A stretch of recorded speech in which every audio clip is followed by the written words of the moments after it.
Okay, hold on to your pants. Now we're really gonna fly. Stay with me. So we've got our trees in. They don't have to be perfect, but you've got dark light.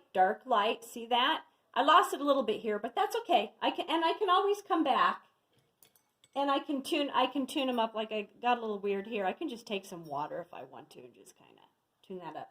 Now I wanted to show you. Sometimes on your brushes, you're going to have these little points. And what you can do with those while your picture's wet, and sometimes when it's dry too, you can just scratch, if you want to, like some tree trunks. It actually works pretty good when it's dry. This is a little bit drier on this side. I have no idea why. And what happens, it kind of creates like a canal, where here it created a canal because it was a little bit wetter, so the paint seeped into the canal and made it dark. Here it's a little bit drier and it just scraped the paint off. So I mean, these are some kind of fun little things that you can do. You don't want to go too overboard.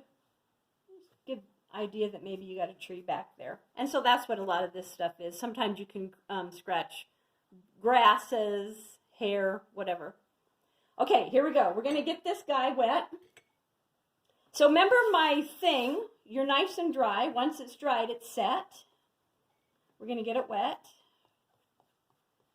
I kind of want to keep this light back here, but I need to put in that little, I'm going to grab my number 6, and I took my cadmium red light and my sap green, and I'm just going to put in that bush. That was this little bush that was right here. I'm just going to throw it in.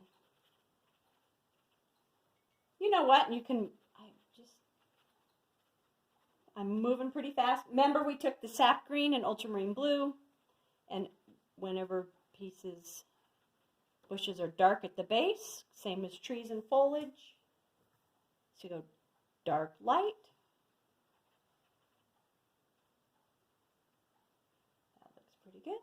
Now what I'm going to do, I'm going to take my big brush because I'm kind of in a timeline here. I took some yellow ochre and some sap green, and I kind of made an olive green, and I'm just going to throw that on here, just haphazardly. And I also took some yellow ochre and alizarin crimson, and I kind of made a salmon color, and I'm just going to throw that in front. Just gave it a little bit of pizzazz. I'm just going to kind of fling it around. In a minute, I'll work with that bush again. Look what that did. It kind of, the yellow ochre and alizarin crimson kind of picked up some of the color in here. You could even take some just sienna, burnt sienna, remember? And just give it a swipe. Just gives you some interest. And maybe I'll just take some sap green by itself and just kind of give it a swipe here and there. That looks good. Gives it a little bit of interest. And then I might come back with the smaller brush, my number 6 again, and kind of fine tune this. This is that sap green and ultramarine blue. Whoa. Stay with me. I kind of want this bush to really stand out. It was getting lost in the background. That looks kind of good. It's kind of fun.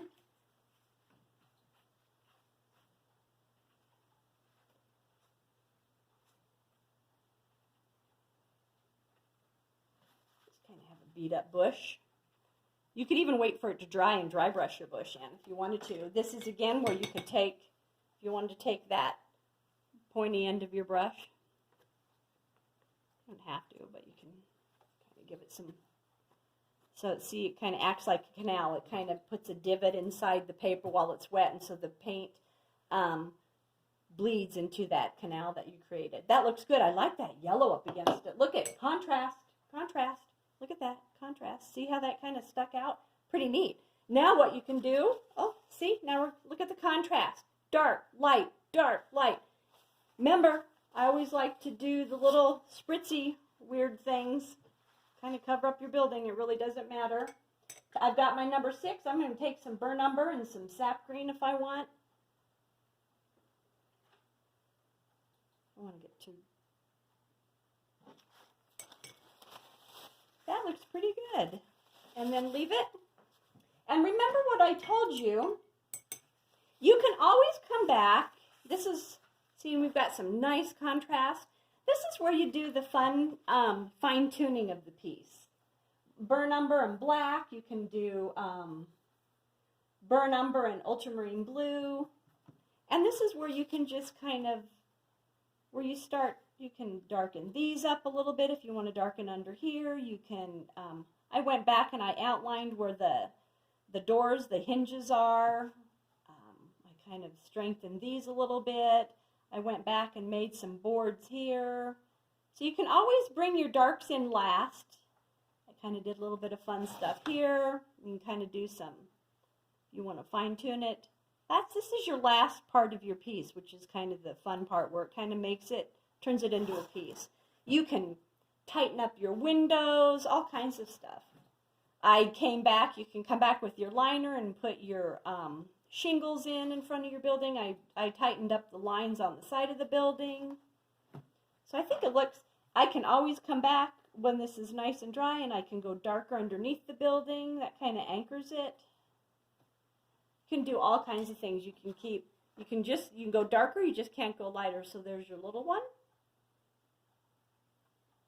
And then there's your big one. And even if I wanted to strengthen this is what shows you how watercolor can be transparent, meaning you can see through it.